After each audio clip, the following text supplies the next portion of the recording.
তারা সমুদ্রের একেবারে মাঝ বরাবর প্রায় 40 বছরের পুরনো একটি জং পড়া জাহাজ খুঁজে পায়। তবে আদেও তারা সেই জাহাজের ইতিহাস সম্পর্কে কিছুই জানত না।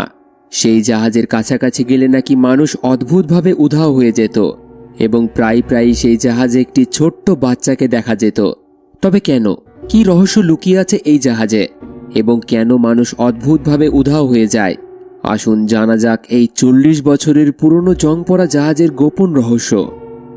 গল্পের শুরু হয় 1962 সাল থেকে, যেখানে আমরা প্রশান্ত মহাসাগরের মাঝখানে একটি বিশাল বড় জাহাজ দেখতে পাই, যার নাম হলো অ্যান্টোনিও গ্রাজা। এই জাহাজে মোট 600 জন যাত্রী নিউ ইয়র্কের দিকে যাত্রা শুরু করেছিল। জাহাজে একটি পার্টি চলছিল, যেখানে একজন সুন্দরী গায়িকা গান গাইছিল এবং সবাই তার গান শুনে বেশ মজাতেই ডান্স করছিল। জাহাজের সকল যাত্রীরা এই সুন্দর মুহূর্তটিকে উপভোগ করছিল, কিন্তু তারা আদেও জানত না যে আর কয়েক মিনিটের মধ্যেই তাদের সাথে এমন কিছু ঘটতে চলেছে যা ভাবতেও গায়ের রক্ত হিম হয়ে যায়। সেই জাহাজে আমরা কেটি নামের একটি ছোট্ট বাচ্চাকেও দেখি। সে সবার থেকে আলাদা অন্য একটি জায়গায় বসে খেলছিল, তাই জাহাজের ক্যাপ্টেন এসে তাকে নিয়ে গিয়ে তার সাথে ডান্স করায়। ঠিক তখনই আমরা এক রহস্যময় ব্যক্তিকে দেখি, যে জাহাজের ইঞ্জিন রুম থেকে একটি লিভার উপরের দিকে তুলে দেয়। সাথে সাথেই একটি ধারালো তার টান টান হয়ে সব মানুষের শরীর ভেদ করে চলে যায়। চারিদিকটা একেবারে নিস্তব্ধ হয়ে যায়। দেখতে দেখতেই সবার শরীর দুটো টুকরো হতে শুরু করে। এই রকম মর্মান্তিক দৃশ্য দেখলেও গায়ের রক্ত হিম হয়ে যায়। চারিদিকে শুধু রক্ত আর রক্ত ছড়িয়েছিল। তবে সৌভাগ্যবশত কেটি নামের বাচ্চাটি বেঁচে যায়, কারণ তার হাইট কম ছিল, যার কারণে তার মাথার ওপর দিয়ে তারটি চলে গেছিল।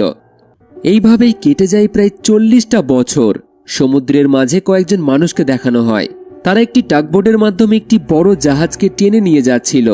তখনই হঠাৎ সেই পুরনো জাহাজটি ডুবতে শুরু করে। এটি দেখে টিম লিডার মার্ফি তার টিমের একজন মেয়ে মরিনকে বলে ওই জাহাজটিতে কি হয়েছে তাকে দেখতে হবে। তাকে সেই পুরনো জাহাজে পাঠিয়ে দেয়, যাতে মরিন সেই জাহাজটিকে যে তার দিয়ে বেঁধে নিয়ে যাওয়া হচ্ছিল সেটিকে কেটে দেয়। কারণ যদি সেই পুরনো জাহাজটি ডুবে যায়, তবে তার সাথে তাদের টাগবোটটিও ডুবে যাবে, সবাই মারা যাবে। মরিন যখন সেই পুরনো জাহাজে যায়, তখন জানতে পারে যে জাহাজের নিচের অংশে জং পড়ার কারণে ছোট্ট একটি ফাটল সৃষ্টি হয়েছে, যার জন্য জাহাজে জল দ্রুত ভর্তি হচ্ছে এবং আর হয়তো 5 মিনিটের মধ্যেই জাহাজটি ডুবে যাবে। মরিন এই কথা মার্ফিকে জানায়। এটি শুনে মার্ফি মরিনকে বলে, যে তার দিয়ে আমরা জাহাজটিকে টেনে নিয়ে যাচ্ছি, শুধু সেই তারটিকে তুমি কেটে দাও এবং দ্রুত সেখান থেকে বেরিয়ে এসে টাগবোটে ফিরে আসো, কারণ এই জাহাজটিকে আমরা এখানেই ছেড়ে চলে যাব, এটি ডুবতে চলেছে। তখন টিমের আরও 2 জন মরিনের কাছে যায় এবং তারাও মরিনকে বাইরে বেরিয়ে জাহাজটিকে ছেড়ে দিতে বলে। কিন্তু এই জাহাজটিকে খুঁজে বার করতে তাদের 3 মাস সময় লেগেছিল, তাই মরিন এত সহজে এই জাহাজটিকে ছেড়ে যেতে রাজি ছিল না। জাহাজটিকে ঠিক করার জন্য সে নিচে জলে ঝাঁপ দেয়, যা দেখে উপরে বসে থাকা দুজনেই মরিনকে সাহায্য করার জন্য জলে ঝাঁপ দেয়। এই 3 জন কোনো মতে জাহাজটিকে ডুবে যাওয়ার আগেই তার ফাটলে ওয়েল্ডিং করে জাহাজটিকে ডোবার হাত থেকে বাঁচিয়ে নেয় এবং কোনো মতে সেটিকে কিনারায় নিয়ে আসে। এরপর জাহাজটিকে বাজারে বিক্রি করে প্রচুর টাকা লাভ করে তারা। টিম লিডার মার্ফি এই টাকা সবার মধ্যে সমান ভাগে ভাগ করে দেয়। তারা বাড়ি গিয়ে সবাই এক একটা ড্রিঙ্ক নিয়ে বেশ মজায় খেতে থাকে। এই সময় জ্যাক নামের একজন লোক তাদের উপর অনেকক্ষণ ধরে নজর রাখছিল, তাদের সব কথাই শুনছিল। তারা যে সমুদ্রের নিচের গুপ্তধন এবং ঐতিহাসিক পুরনো জিনিসগুলিকে খুঁজে বার করে এবং সেগুলিকে মার্কেটে বিক্রি করে প্রচুর টাকা ইনকাম করে, সেটা সে বুঝতে পারে। তাই কিছুক্ষণ তাদের কথা শোনার পর জ্যাক নামের সেই লোকটি মার্ফির কাছে আসে এবং একটি জাহাজের কথা বলে, যার মধ্যে নাকি অনেক গুপ্তধন লুকিয়ে আছে। জ্যাক তার পরিচয় জানায় সে আর্কটিক ওয়েদার ফ্লাইটের একজন পাইলট এবং কয়েকদিন আগেই তাদের ক্যামেরায় একটি জাহাজ ধরা পড়েছে। সে রিসার্চ করে জানতে পেরেছে এই জাহাজে নাকি অনেক সোনা আছে। জ্যাক আসলে সেই জাহাজের কথাই বলছিল, যে জাহাজে আজ থেকে 40 বছর আগে এক রহস্যময় লোক জাহাজের সকল মানুষের হত্যা করে দিয়েছিল। মার্ফিও 40 বছর আগে হারিয়ে যাওয়া এই অ্যান্টোনিও গ্রাজা নামের জাহাজটির কথা শুনেছিল।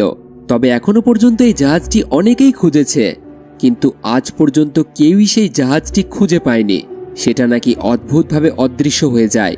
জ্যাক মার্ফিকে বলে যে সে জানে জাহাজটি সমুদ্রের কোন জায়গায় আছে, আর যদি তারা এই জাহাজটি নিয়ে বাজারে বিক্রি করে, তবে তারা রাতারাতি ধনী হয়ে যাবে, আর সৌভাগ্যবশত সেখানে আমরা সোনাও পেয়ে যেতে পারি।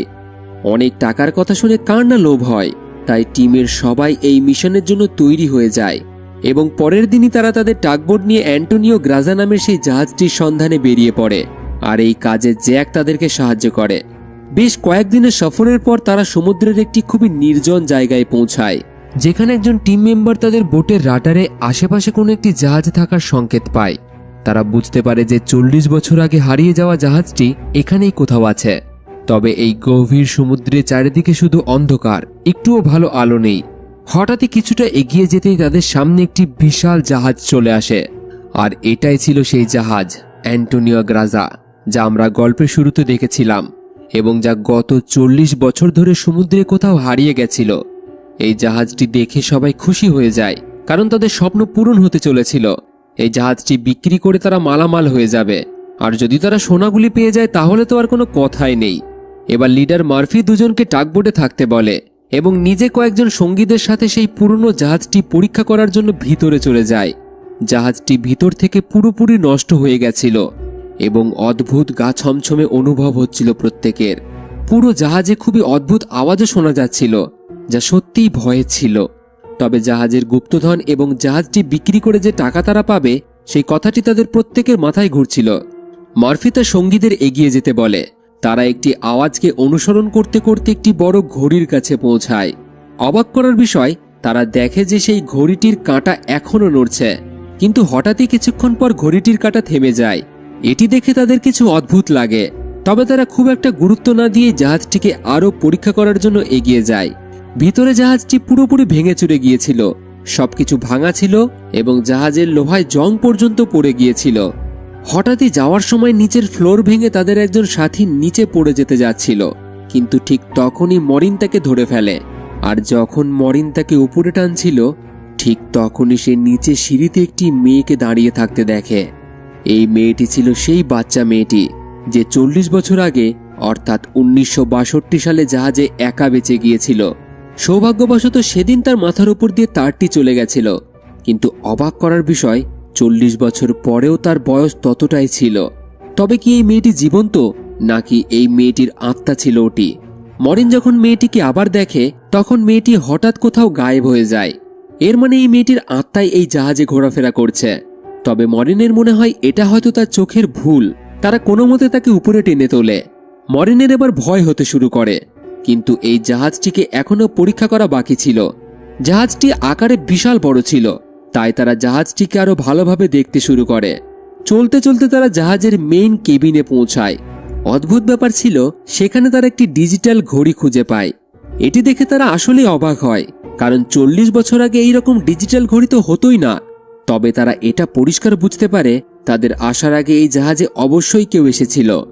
কোনো রকমে জাহাজটিকে দেখা হলে সবাই তাদের টাগবোটে ফিরে আসে এবং মার্ফি সিদ্ধান্ত নেয় যে পরের দিন তারা এই জাহাজটিকে টাগবোট দিয়ে বেঁধে নিয়ে যাবে। তবে পরের দিন একটি সমস্যা হয়ে দাঁড়ায়। পরদিন সকালে তারা জাহাজের নিচের ভাগ ভালোভাবে পর্যবেক্ষণ করে জানতে পারে জাহাজে কয়েকটি বেশ বড় ফাটল আছে, আর সেগুলি জং পড়ার কারণে হয়েছে, যার কারণে জাহাজটি ধীরে ধীরে জলে ডুবে যাচ্ছে। মার্ফি বলে যে এই অবস্থায় জাহাজটিকে টাগবোট দিয়ে বেঁধে নিয়ে যাওয়া সম্ভব নয়, কারণ জাহাজে প্রচুর জল ভর্তি হয়ে গেছে। জলের কারণে জাহাজের ওজন অনেকটাই বেড়ে গেছে, তাই এই পুরনো জাহাজটিকে টাগবোট দিয়ে বেঁধে নিয়ে যাওয়া বোকামি হবে। আর তাছাড়া আগের দিন তারা এই জাহাজে কোনো রকম কোনো গুপ্তধন পায়নি, হয়তো তাদের কাছে ভুল খবর আছে। তবে টিমের বাকি সদস্যরা সহমত ছিল না, বিশেষ করে জ্যাকের। সে জোর গলায় বলতে থাকে, আমি জানি এই জাহাজে গুপ্তধন আছে। জ্যাকের এই কথা শুনে তারা আরও একবার জাহাজটিকে ভালোভাবে সার্চ করতে চাইছিল। এই কারণে তারা সিদ্ধান্ত নেয় যে প্রথমে তারা জাহাজের ফাটলটি ওয়েল্ডিং করে বন্ধ করবে এবং তারপর জাহাজের ভিতরে থাকা সমস্ত জল বের করে এটিকে টাগবোট দিয়ে টেনে নিয়ে যাবে। পরিকল্পনাটি তাদের বেশ ঠিকই মনে হয়, যার ফলে জাহাজটিকে নিয়ে যাওয়ার জন্য সবাই যার যার কাজে লেগে যায়। কিছুজন জাহাজের ফাটলটিকে ঠিক করার কাজ শুরু করে দেয় এবং কিছুজন জাহাজের ভিতরে থাকা গুপ্তধন খুঁজতে থাকে। গুপ্তধন খোঁজার জন্য মরিন জাহাজের এদিক ওদিক ঘুরতে শুরু করে এবং যেতে যেতে সে একটি সুইমিং পুলের কাছে পৌঁছায়। সুইমিং পুলটি দেখে সে অবাক হয়, কারণ সুইমিং পুলটিতে প্রচুর গুলির চিহ্ন ছিল এবং সেখানে অনেক গুলির খাপও পড়েছিল। সুইমিং পুলটি দেখে উপরে উঠে আসার সময় হঠাৎই তখন মরিন সেই মেয়েটিকে দেখতে পায় এবং সে চমকে গিয়ে সরাসরি সুইমিং পুলে পড়ে তার মাথাটি সুইমিং পুলের মেঝেতে জোরে ধাক্কা লেগে রক্ত বের হতে শুরু করে। ঠিক তখনই ওই সুইমিং পুল রহস্যজনকভাবে তার রক্ত শুষে নেয়। মরিন যখন আবার উপরে তাকায়, মেয়েটি সেখানে নেই, অদৃশ্য হয়ে গেছে। তবে সেখানে জ্যাক দাঁড়িয়েছিল। জ্যাক মরিনকে সুইমিং পুল থেকে বের হতে সাহায্য করে। বাইরে বেরিয়ে মরিন জ্যাককে বলে যে সে এইমাত্র একটি মেয়েকে দেখেছে, কিন্তু সে হঠাৎ কোথায় গায়েব হয়ে গেল। জ্যাক মরিনকে বলে যে এটা হয়তো তোমার মনের ভুল হতে পারে, এখানে তো কিছুই নেই। কিন্তু দুইবারই কি তার চোখের ভুল হতে পারে? তো যাই হোক, তারা দুইজনেই চলে যায় এবং তাদের এখান থেকে চলে যাওয়ার সাথে সাথেই সুইমিং পুলটি পুরোপুরি রক্তে ভরে যায়। অন্যদিকে মার্ফি এই জাহাজের ক্যাপ্টেনের রুমটি খুঁজে পায়। সে যখন রুমের ভিতরে যায় তখন রুমটি খুব খারাপ অবস্থায় ছিল। বেশ কিছুক্ষণ দেখার পরেও সে তেমন কিছু সেখানে পায় না। কিন্তু যখন মার্ফির নজর সামনে টেবিলের উপর পড়ে তখন সে দেখে যে টেবিলের উপর একটি মদের বোতল এবং গ্লাসে মদ ঢালা রয়েছে। এটা দেখে মনে হচ্ছিল যেন কেউ এইমাত্রই মদ খেয়ে চলে গেছে। মার্ফি কিছু না ভেবেই গ্লাসটি তুলে খেতে শুরু করে। তখনই তার নজর সামনে লাগানো আয়নাতে পড়ে এবং আয়নাতে মার্ফি এই পুরনো জাহাজের ক্যাপ্টেনকে দেখতে পায়। সে একেবারে চমকে ওঠে। তার হাত থেকে মদের গ্লাসটি পড়ে যায় এবং সে সেখানে আর না দাঁড়িয়ে ভয়ে বেরিয়ে সেখান থেকে চলে যায়। জাহাজে প্রায় সবার সাথেই অদ্ভুত অদ্ভুত ঘটনা ঘটছিল। একজন টিম মেম্বার যার নাম মার্ক, সে জাহাজে কোনো লেডি সিঙ্গারের গানের আওয়াজ শুনতে পায়। সে সেই আওয়াজ ফলো করে জাহাজের গ্রাউন্ড এরিয়াতে পৌঁছায়, যেখানে একটি জ্বলন্ত সিগারেট ছিল এবং সিগারেটে লিপস্টিক লাগানো ছিল। এর মানে এখানে অবশ্যই কেউ আছে। ঠিক তখনই আমরা আসলেই সেই 40 বছর আগের পুরনো লেডি সিঙ্গারকে দেখি, সেই সিঙ্গার যাকে আমরা গল্পের শুরুতে দেখেছিলাম। তবে মার্ক তাকে দেখতে পায় না। অন্যদিকে মরিন এবং জ্যাক এগিয়ে যেতেই সামনের লন্ড্রি রুম থেকে বাইরে যাওয়ার একটি গেট যখনই খোলে তারা, তখনই ভিতরে জমা হওয়া সব জল বেরিয়ে আসে, যার মধ্যে বহু লোকের মৃতদেহ ছিল। হঠাৎই অটোমেটিকলি উল্টো দিকের গেটটি বন্ধ হয়ে যায়। মার্ফি এবং জ্যাক ভয়ে সেখান থেকে অন্যদিকে পালায়। সেখান থেকে তারা বেরিয়ে একটি অন্য রুমে যায়। সেই রুমে জ্যাক একটি খুব লাক্সারি পুরনো গাড়ি দেখতে পায়। এটা বিক্রি করে প্রচুর টাকা পাওয়া যাবে। কিন্তু মার্ফির এখানে কিছু গোলমাল মনে হয়, তাই সে আর একটুও সময় নষ্ট না করে সেখান থেকে বেরিয়ে যেতে চাইছিল। ঠিক তখনই অন্য একটি রুমে তারা কিছু একটা নড়াচড়া করতে দেখে। তারা ভয়ে ভয়ে সামনের দিকে এগিয়ে যেতেই যখন জিনিসটি উপর থেকে সরিয়ে দেয়, তাদের চোখ ছানা বড়া হয়ে যায়। তারা বিশ্বাস করতেই পারেনি তারা এমন কিছু জিনিস পাবে, কারণ সেখানে সোনায় ভরা একটি বাক্স পড়েছিল। এর মানে জ্যাকের কথাই সত্যি। এটা দেখে মরিন দ্রুত তার বাকি টিম মেম্বারদের এখানে ডেকে নেয় এবং যখন সবাই এখানে পৌঁছায় তখন জিনিসপত্রগুলি সরানোর পর তারা এই ধরনের 9টি বাক্স খুঁজে পায়। প্রতিটি বাক্সে 28টি সোনার প্লেট ছিল। সবার তো আর খুশির ঠিকানাই থাকে না, কারণ তারা সবাই রাতারাতি ধনী হয়ে গিয়েছিল। এত বড় গুপ্তধন খুঁজে পাওয়ার পর তারা সিদ্ধান্ত নেয় যে তারা এই জাহাজটিকে এখানেই ছেড়ে দেবে এবং শুধু সোনা এখান থেকে নিয়ে যাবে, কারণ তারা যত পরিমাণে সোনা পেয়েছিল এই সোনা বিক্রি করলে তারা আজীবন বসে বসে খাবে। এরপর তারা সমস্ত সোনার বাক্সগুলি ওই জাহাজ থেকে তাদের টাগবোটে রেখে দেয়। এখন যেহেতু তারা গুপ্তধন পেয়েই গেছে, তাই এখানে তাদের কোনো কাজ নেই। এখান থেকে বেরোনোর প্রস্তুতি নিতে থাকে তারা। টাগবোটটিকে চালানোর ক্যাপ্টেন বোটটি শুরু করার জন্য ইঞ্জিন রুমটি পরীক্ষা করে দেখতে শুরু করে। তবে সেই সময় আমরা দেখতে পাই যে বোটে রাখা সিলিন্ডার ভালভ আপনা আপনি চালু হয়ে যাচ্ছে, যার ফলে কিছুক্ষণের মধ্যেই বাতাসে গ্যাস ছড়িয়ে পড়ে। অন্যদিকে মরিন আরও একবার সেই মেয়েটিকে দেখতে পায় যে তার দিকেই দ্রুত গতিতে ছুটে আসছিল, যেন সে মরিনকে কিছু বলতে চাইছিল। কিন্তু তখনই কেউ তাকে ধরে নিচে ধাক্কা মেরে ফেলে দেয়, আর এদিকে মার্ক ইঞ্জিন চালু করে দেয়। তখনই সিলিন্ডার থেকে বেরোনো গ্যাসের কারণে পুরো বোটে একটি খুব বড় বিস্ফোরণ হয়, যার ফলে টাগবোটের ক্যাপ্টেন দুর্ভাগ্যবশত আগুনে পুড়ে মারা যায়। পুরো টাগবোটটি জলে ডুবে যায়। কোনো রকমে মার্ফি মার্ককে বাঁচিয়ে নেয়। এখন এরা সমুদ্রের মাঝ বরাবর একটি পুরনো জাহাজে আটকে পড়ে। বাইরের কারোর সাথে তারা যোগাযোগ করতে পারবে না, কারণ সম্পূর্ণ রেডিও সিস্টেমটি টাগবোটের সাথে জলের তলায় তলিয়ে গেছে। তাহলে কিভাবে তারা এখান থেকে বেঁচে ফিরবে, এই বিষয় নিয়ে তারা খুবই দুশ্চিন্তায় ছিল। মার্ক তার হবু স্ত্রীর ছবি দেখে দুঃখিত হয়ে পড়ে, কারণ মাত্র 2 সপ্তাহ পরেই তাদের বিয়ে হওয়ার কথা ছিল এবং এখন তার মনে হয় যে তারা আর কখনোই এই জাহাজ থেকে বেঁচে ফিরতে পারবে না। নানান রকম চিন্তায় সে ভেঙে পড়ে এবং সেখানে থাকা বহু বছরের পুরনো একটি মদ খেতে শুরু করে। অন্যদিকে মরিন একটি বিষয় নিয়ে চিন্তিত ছিল, কেন বারবার সে সেই মেয়েটিকে দেখছে। আসলে কি রহস্য লুকিয়ে আছে এই জাহাজে? এই সব প্রশ্ন তাকে আর স্থির রাখতে পারে না। এই কারণে মরিন সেই মেয়েটির সম্পর্কে জানার চেষ্টা শুরু করে দেয়। সে জাহাজের অনেক পুরনো নথিপত্রের মধ্যে যাত্রীদের সব নাম চেক করতে শুরু করে, যার থেকে সে জানতে পারে যে মেয়েটিকে সে দেখছে তার নাম কেটি। এরপর মরিন তার রুম খুঁজতে খুঁজতে করিডর দিয়ে যাওয়ার সময় হঠাৎই প্রত্যেকটা গেট অটোমেটিকলি খুলে যেতে থাকে এবং একটি ঘর থেকে কিছু একটা আওয়াজ হয়, যেন কেউ তাকে পথ দেখিয়ে নিয়ে যাচ্ছে। তখনই সেখানে একটি রুমের গেট খুলে যায় এবং এটাই ছিল ওই ছোট্ট বাচ্চা মেয়েটির ঘর। চারিদিকে ছোট ছোট পুতুল এবং অনেক বাচ্চার জামা কাপড় পরে আছে। দেখতে দেখতে যখন সে আলমারিটিকে খোলে, ঠিক তখনই ভয়ে চমকে ওঠে। তার মধ্যে একটি বাচ্চা মেয়ের মৃতদেহ ঝুলন্ত অবস্থায় রয়েছে। সে যে এই রকম কিছু দেখবে কখনোই কল্পনা করতে পারেনি। কোনো মতে মরিন নিজেকে সামলায় এবং সেই কঙ্কালের গলায় ঝোলানো লকেটটিকে খুলে দেখে তার মধ্যে সেই ছোট্ট মেয়েটির বাবা মায়ের ছবি ছিল। তখনই কেটির আত্মা পিছন দিক থেকে তাকে ডাকে। সে চমকে ওঠে। কেটি বলে সে যেন লকেটটিকে বন্ধ না করে। অনেক বছর পর সে তার বাবা মাকে দেখছে। এইসব দেখে মরিনের তখনও বিশ্বাস হচ্ছিল না যে সে একটি মৃত মেয়ের সাথে কথা বলছে। আর যখন সে লকেটটি কেটির হাতে তুলে দিতে যায়, তখন লকেটটি কেটির হাতের আর পার হয়ে যায়। এইবার মরিনের বিশ্বাস হয়ে যায় যে এই মেয়েটি কোনো মানুষ নয়, বরং একটি আত্মা। কেটি মরিনকে জানায় যে এই জাহাজে আরও অনেক লোকের আত্মা বন্দী আছে এবং সেই লোকটিকে না মারা পর্যন্ত এই আত্মাগুলো এখান থেকে মুক্ত হতে পারবে না, যে লোকটি এই সকল আত্মাকে এখানে বন্দী করে রেখেছে। মরিন কেটিকে জিজ্ঞাসা করে সেই লোকটি কে যে তোমাদেরকে বন্দী করে রেখেছে। কেটি যেই মরিনকে সেই লোকটি সম্পর্কে বলতে যায়, তখনই হঠাৎ ছাদের উপর কিছু অদ্ভুত জিনিস বের হতে শুরু করে, যা পুরো ঘরে ছড়িয়ে যেতে থাকে। এটি দেখে কেটি ভয় পেয়ে যায় এবং সে মরিনকে বলে যে যত তাড়াতাড়ি সম্ভব তোমরা এই জাহাজ ছেড়ে পালিয়ে যাও, না হলে তোমরা সকলেই মারা যাবে। এরপর কেটি গায়েব হয়ে যায়। অন্যদিকে মার্ক পুরো বোতলের মদ খাওয়ার পর তার মাথা ঘুরতে শুরু করে।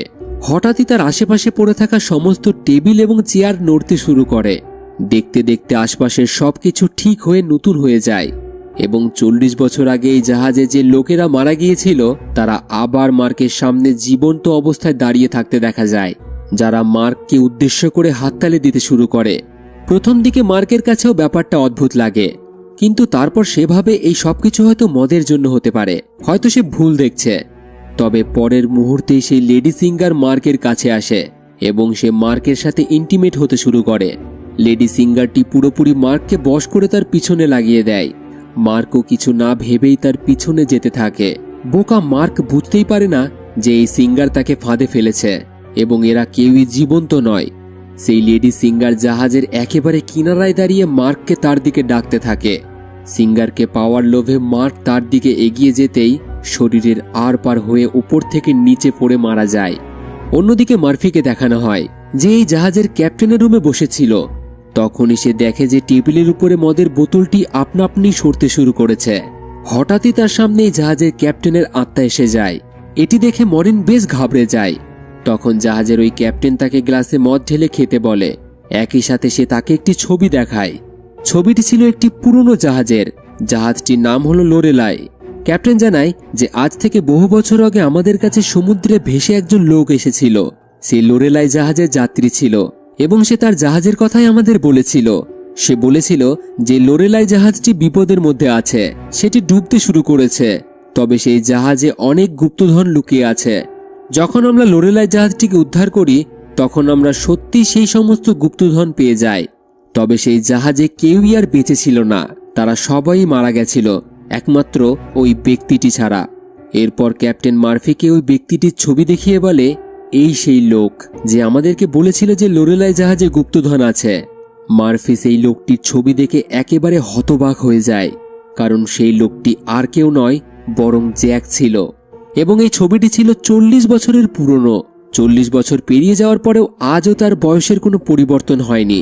ছবিতে তাকে ঠিক তেমনই দেখাচ্ছিল যেমন সে বর্তমানে দেখতে। তাহলে জ্যাক আসলে কে? সে তো মানুষ হতে পারে না, আর মানুষ এত বছর জীবিত থাকতে পারে না। মার্ফি বুঝতে পারে যে জ্যাক কোনো মানুষ নয়, সে হয়তো কোনো শয়তান। এইসব জানতে পেরে মার্ফি দ্রুত তার টিমকে এই জাহাজ থেকে বের করে নিয়ে যেতে চায়। তাড়াতাড়ি সে তার সঙ্গীদের খুঁজতে শুরু করে, কিন্তু হঠাৎই একটি আগুনে পোড়া মানুষের আত্মা তার সামনে চলে আসে। আর এটা হলো তাদের ডাকবোর্ডের ওই ক্যাপ্টেন, যে গ্যাস লিক হওয়ার কারণে বিস্ফোরণে মারা গিয়েছিল। মার্ফি এবার বিশ্বাস করতে শুরু করে পুরো জাহাজটি অভিশপ্ত এখানে একবার মানুষ আসলে আর বেরোতে পারে না। সে মার্ফির দিকে এগিয়ে আসতে শুরু করে। নিজেকে বাঁচানোর জন্য মার্ফি দৌড়াতে থাকে, কিন্তু তখনই তার সামনে মরিন চলে আসে। ওই আত্মা সাথে সাথেই গায়েব হয়ে যায়। কিন্তু মার্ফি মরিনের চেহারায় ওই মরে যাওয়া ক্যাপ্টেনের মুখ দেখতে পায়। তাই মার্ফি তাকে আত্মা ভেবে নিজের প্রাণ বাঁচানোর জন্য তার উপর আক্রমণ করে। মরিন নিজেকে বাঁচানোর জন্য তার পায়ে আঘাত করে, তবে এতেও মার্ফি থামে না। সে আবারও মরিনের উপর আক্রমণ করার জন্য উঠে দাঁড়ায়, কিন্তু ঠিক তখনই মরিনকে মারার আগেই পিছন দিক থেকে জ্যাক এসে লোহার রড দিয়ে মার্ফির মাথায় আঘাত করে অজ্ঞান করে দেয়। তবে জ্যাক যে একজন শয়তান সেটা মার্ফি ছাড়া কেউই জানত না। তার অশুভ কিছু উদ্দেশ্য ছিল, সেটা আমরা মুভি শেষে জানতে পারবো।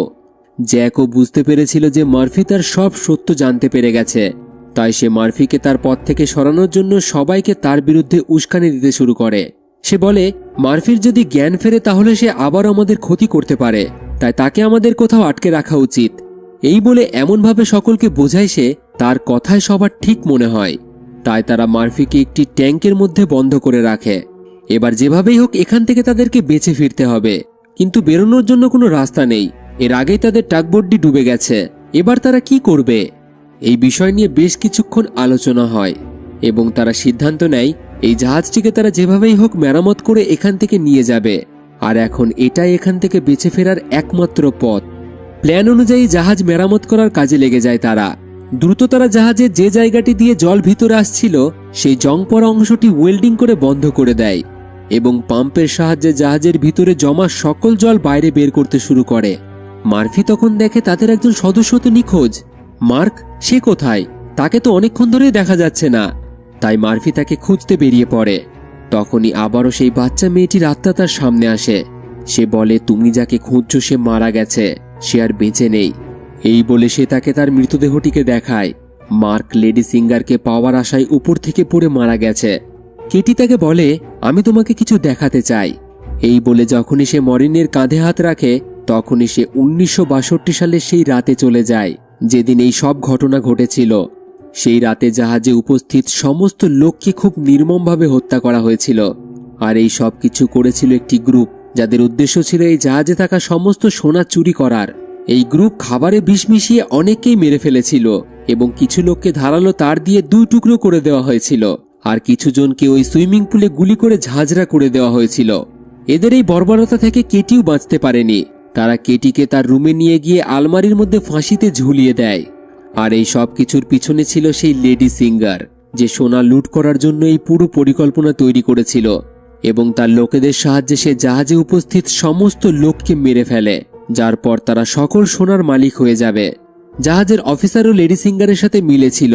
লেডি সিঙ্গারের ইশারায় সে তার নিজের সঙ্গীদেরকেও মেরে ফেলে, কিন্তু সে জানতো না আসল রহস্যটা কি। যেই সে ঘুরে দাঁড়ায় লেডি সিঙ্গার তাকেও গুলি করে মেরে দেয়। ওই লেডি সিঙ্গার মনে করে যে এই সমস্ত সোনা এখন তারই, কারণ জাহাজে উপস্থিত সবাই মারা গেছে। কিন্তু তখনই একজন রহস্যময় মানুষকে দেখা যায়, যে এই পুরো খেলার মাস্টার মাইন্ড ছিল। সে লোহার শিকল দিয়ে শেষমেশ লেডি সিঙ্গারটিকেও ঝুলিয়ে মেরে ফেলে। মরিনকে কেটিয়ে সবকিছুই দেখাচ্ছিল এবং তখনই সে সেই রহস্যময় ব্যক্তিটিকে দেখে, যাকে দেখে মরিন আশ্চর্য হয়ে যায়, কারণ সেই লোকটি আর কেউ নয় বরং জ্যাক, যে তাদের সোনার লোভ দেখিয়ে এখানে নিয়ে এসেছে। আর এমনটাই সে 1962 সালে করেছিল। সবার মধ্যে সোনার লোভ তৈরি করে একে অপরকে দিয়ে হত্যা করিয়ে দিয়েছিল সে। একইভাবে তাদেরকেও এই জাহাজে আনা হয়েছে। এছাড়াও জাহাজটিতে বড় বড় ফুটো হয়ে যাওয়ার কারণে জাহাজটি ধীরে ধীরে জলে ডুবে যাচ্ছিল। তাই জাহাজটিকে ঠিক করার জন্য এমন কিছু লোকের দরকার ছিল যারা জাহাজকে ডুবে যাওয়ার হাত থেকে বাঁচাতে পারে। তাই জ্যাক চালাকি করে তাদেরকে এখানে নিয়ে আসে। আর এখন জাহাজটি পুরোপুরি ঠিক হয়ে গিয়েছিল। তাই জ্যাকের এখন এই লোকেদের আর কোনো দরকারই ছিল না। তাই সে এখন সবাইকে মেরে ফেলতে চাইছিল। এই সব বুঝতে পেরে মরিনের মনে পড়ে যায় তারা জ্যাকের কথা শুনে মার্ফিকে ট্যাঙ্কে বন্ধ করে রেখেছে। মরিন দ্রুত তার জীবন বাঁচাতে তার কাছে দৌড়ে যায়, কিন্তু ততক্ষণে ট্যাঙ্কে জল ভরে যাওয়ার কারণে তার মৃত্যু হয়ে গিয়েছিল। সে তাকে বাঁচানোর জন্য ট্যাঙ্কের কাঁচ ভাঙার চেষ্টা করে, তবে ট্যাঙ্কের কাঁচ খুবই মজবুত হওয়ার কারণে সে পারে না। মার্ফি মারা যায়। মরিন আর একটুও দেরি না করে ডস নামের আর এক সাথীর কাছে ছুটে যায়। মার্ফি ডসকে জ্যাকের সব সত্যি কথা বলে দেয় এবং বলে যে জ্যাককে তুমি যেখানেই দেখতে পাবে তখনই তাকে গুলি করে মেরে ফেলবে। তখনই সে তাদের আরেক সাথী মুন্ডারকে দেখতে পায় না, কারণ সে পাম্প খারাপ হওয়ার কারণে জলের নিচে সেটিকে ঠিক করার জন্য গেছে। এটি শোনা মাত্রই মরিন দ্রুত ছুটে যায়, কারণ সে জানে এই সব কিছুই আসলে জ্যাকের চাল। এদিকে মরিন চলে যাওয়ার কিছুক্ষণ পরেই জ্যাক ডসের সামনে আসে। মরিনের কথা মতো ডস জ্যাককে বলে, ওখানে দাঁড়িয়ে থাকো, নিজের জায়গা থেকে একেবারেই নড়বে না, তোমার সকল সত্য আমরা জেনে গেছি। এটি শুনে জ্যাক বুঝতে পারে যে মরিন তাকে তার সব সত্যি কথা বলে দিয়েছে। তখন জ্যাক ডসকে কথার মাধ্যমে ভুলিয়ে টর্চ দিয়ে বন্দুক ছিনিয়ে নেওয়ার চেষ্টা করে, কিন্তু ডস জ্যাকের চালাকি বুঝে ফেলে এবং সে সাথে সাথেই জ্যাকের উপর গুলি চালায়, যার ফলে জ্যাক দূরে ছিটকে পড়ে। ডস মনে করে হয়তো সে মারা গেছে, এই ভেবে সে সেখান থেকে চলে যায়। তবে আদেও জ্যাক মরেনি, সে হলো শয়তান, তার মৃত্যু নেই। অন্যদিকে মরিন মুন্ডারকে বাঁচানোর জন্য সেখানে পৌঁছাতেই এক মর্মান্তিক দৃশ্য দেখে। ইঞ্জিন রুমের জল ভরে যাওয়ার কারণে সেই জল বার করার সময় হঠাৎই এমনিতেই ইঞ্জিন চালু হয়ে যায় এবং সেই ইঞ্জিনে ফেঁসে গিয়ে তার শরীরের অনেকগুলি টুকরো হয়ে যায়। তাদের টিমের সকল সদস্যরাই মারা গেছে, শুধুমাত্র ডস এবং মরিন ছাড়া। আর এই সব কিছুই এই জাহাজের কারণেই হচ্ছে, সেটা মরিন বুঝতে পারে। তাই সে সিদ্ধান্ত নেয় সে এই জাহাজকে পুরোপুরি ধ্বংস করে দেবে। এই ভেবে সে জাহাজের প্রতিটি কোণে বোমা ফিট করতে শুরু করে। ঠিক তখনই তার কাছে ডস আসে। ডস মরিনকে জানায় যে সে জ্যাককে মেরে ফেলেছে। এটি শুনে মরিন বলে যে জ্যাকের মৃত্যু হবে না, সে অমর, কারণ জ্যাক তো মানুষই নয়। আমাদের এই পুরো জাহাজটিকে ধ্বংস করতে হবে, যাতে জ্যাক আমাদের মতো অন্য কোনো মানুষকে এখানে এনে না ফাঁসাতে পারে, এবং জ্যাক যত আত্মাকে এই জাহাজে বন্দি করে রেখেছে তারা সবাই মুক্ত হয়ে যাবে। অদ্ভুত ব্যাপার, ডস এখানে রেগে মরিনকে বোঝাতে শুরু করে, আমাদের জাহাজটিকে ধ্বংস করা উচিত নয়, আমরা জাহাজটিকে কেন ধ্বংস করব? এভাবে জাহাজে রাখা সমস্ত সোনা তো নষ্ট হয়ে যাবে, তাহলে তো আমরা সোনা না পেয়েই খালি হাতে ফিরে যাব। মরিন বলে, এই সোনা আসলে জ্যাকের একটি চাল, আমরা এখান থেকে কখনোই এই সোনা নিয়ে যেতে পারবো না, তাই আমাকে যেভাবেই হোক এই জাহাজটিকেই ধ্বংস করতে হবে। ঠিক তখনই দেখা যায় এটা ডস নয়, বরং এটা হলো জ্যাক। জ্যাক বুঝতে পারে যে মার্ফি কোনোভাবেই তার কথা শুনবে না, তাই জ্যাক তার আসল রূপে ফিরে আসে। এর মানে জ্যাক ডসকেও মেরে ফেলেছিল। জ্যাক তাকে বলে, যেভাবে তুমি সমুদ্রে ফেসে যাওয়া জাহাজগুলিকে জমা করো, ঠিক সেভাবেই আমি আত্মাদের জমা করি, তাদেরকে আমি গোলাম করে রাখি। আর এই সব কিছু আমি ডেমনের জন্য করি। প্রথমে আমি মানুষই ছিলাম, তবে অনেক পাপ করার কারণে আমার মৃত্যুর পর ডেমনরা আমাকে এই কাজ দিয়েছে। আমার কাজ হলো মানুষকে দিয়ে পাপ কাজ করিয়ে তাদেরকে মেরে ফেলা এবং তাদের আত্মাকে সংগ্রহ করে ডেমনের কাছে পৌঁছে দেওয়া। আর এই কাজ আমি যেমন লরেলি নামে ওই জাহাজটির সাথে করেছি, ঠিক একইভাবে অ্যান্টোনিও গ্রাজাতেও করেছি। আমি ডেমনদের হয়ে একজন সোল কালেক্টরের কাজ করে থাকি।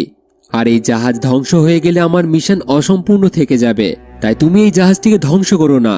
এই বলে সে মরিনকে একটি সুযোগ দেয় যে তুমি চলে যাও, আমি তোমাকে মারব না, কিন্তু বিনিময়ে তোমাকে এই জাহাজটিকে ছেড়ে দিতে হবে। তবে মরিন তার কোনো কথা শুনতে রাজি ছিল না, যার পর জ্যাক একটি লোহার রড দিয়ে তার মাথায় আঘাত করে, সে নিচে পড়ে যায়। জ্যাক তাকে জলের নিচে দম বন্ধ করে মারতে চায়, কিন্তু সৌভাগ্যবশত কোনো মতে সে সেখান থেকে ছাড়া পায়। হাতের কাছে সে একটি তীর পেয়ে যায় এবং আর কোনো সময় নষ্ট না করে সে সেই তীর দিয়ে বোমের রিমোটের উপর নিশানা লাগায়। এর সাথে সাথে সে জলে ঝাঁপ দেয়, যার পরে জাহাজে একটি খুব বড় বিস্ফোরণ হয়। জোরালো বিস্ফোরণের কারণে জাহাজে জল ভরতে শুরু করে, জাহাজ ডুবতে থাকে এবং মার্ফি জলের ভিতরে জাহাজের নিচে ফেঁসে যায়। কোনো রকমেই তার বাইরে বেরোনোর কোনো রাস্তা সে দেখতে পায় না, তার নিঃশ্বাস বন্ধ হয়ে আসতে থাকে। কিন্তু তখনই সেখানে কেটির আত্মা আসে, যে মরিনের হাত ধরে তাকে জলের উপরে উঠে আসার রাস্তা দেখায়। তখন মরিন দেখে যে জ্যাক যত আত্মাকে বন্দি করে রেখেছিল সেই সব আত্মা মুক্তি পেয়ে গেছে এবং তারা বন্দি মুক্তি হয়ে জান্নাতের দিকে যেতে শুরু করেছে। কোনো রকমে মরিন অনেকটা কষ্টে জলের উপরে উঠে আসে। আসলে এখানে যত আত্মাই বন্দি ছিল তারা সবাই জ্যাকের দাস ছিল, তবে শুধু কেটির আত্মা এবং জাহাজের ক্যাপ্টেন তার দাস হতে পারেনি, কারণ তারা খুবই পবিত্র এবং ভালো মানুষ ছিল, যার কারণে জ্যাক তাদের উপর বেশি নিয়ন্ত্রণ করতে পারেনি।